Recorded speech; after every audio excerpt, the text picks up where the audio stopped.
Luise talking. The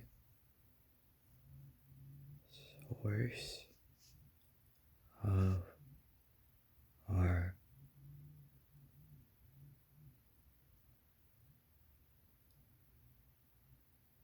post-traumatic stress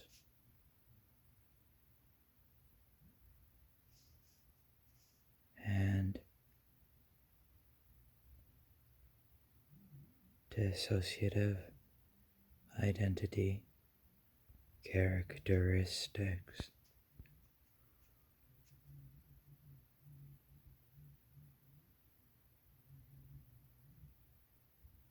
had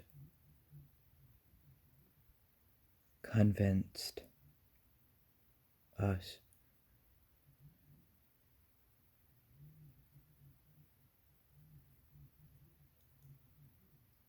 that we harmed ourselves. They wanted us to believe our suffering was our fault.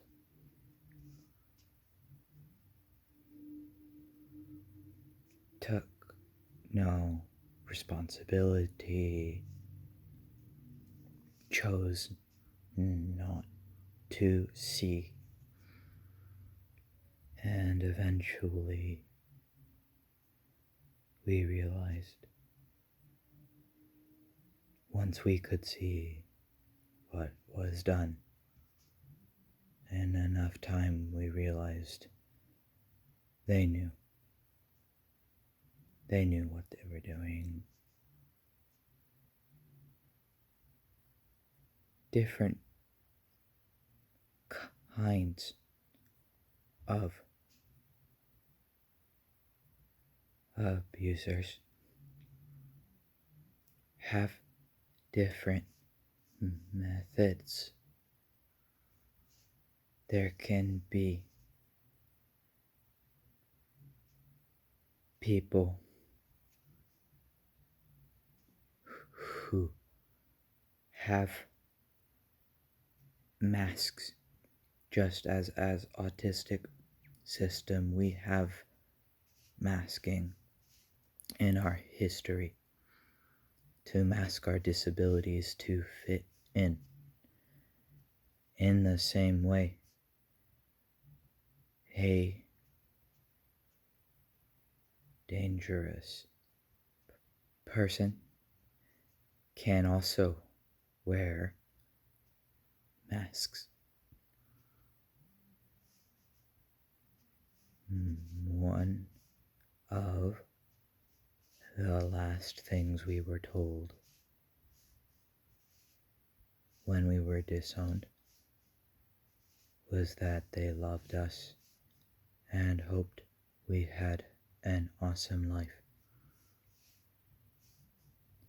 How can you love someone who not only does the mere presence of cause you to hurt them and then blame them for you hurting them, but who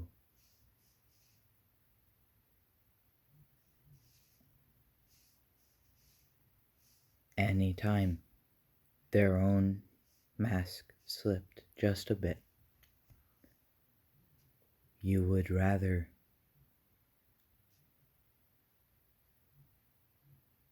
have no son at all than the ones you never met or got to know in them.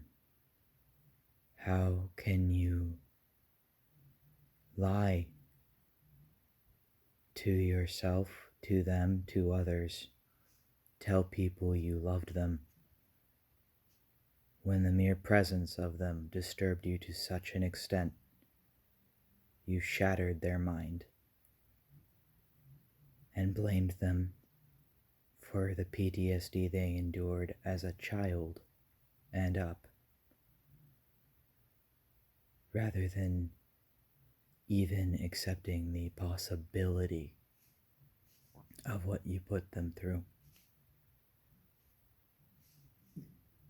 And when we grew up, we expressed hatred for that person, and we will never feel guilty for expressing that hatred ever again. Because our choice was hide, fight, run, die, or fawn and mask. That's what it felt like growing up.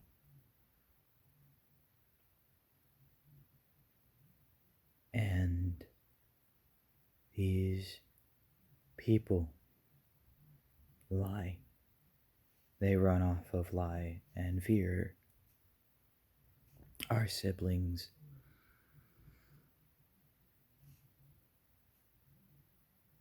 may never understand. They may blame us. We've been severed, cut out, purged, damned, and so we don't care because we can't. If I'm damned, then so be it. But I refuse to pretend. I refuse to lie. I refuse to play this game that having negative feelings, having hateful feelings, makes me an evil, bitter man. When I was tortured for over 20 years and taught to blame ourselves for that, taught to believe we gave ourselves that. How can a child give themselves that? How can someone dependent on others fully for their survival give themselves that? How can someone who had no power in that dynamic, who was fully dependent on other people, be held responsible for the pain they endured in those environments? Here's the thing. These fake intelligent people, these fake nice people, these people where it's all an act, it falls apart very, very quickly when you actually start paying attention to more than the performance, but to the patterns.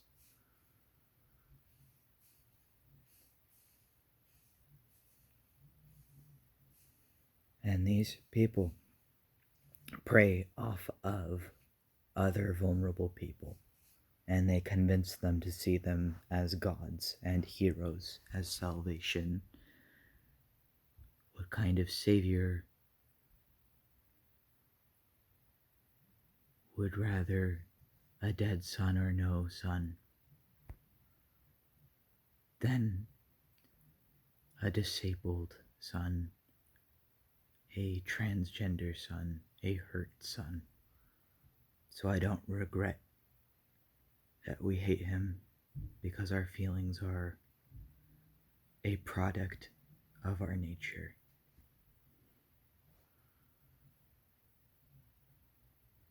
We hope at some point he goes to jail, but we don't have any proof other than our memory.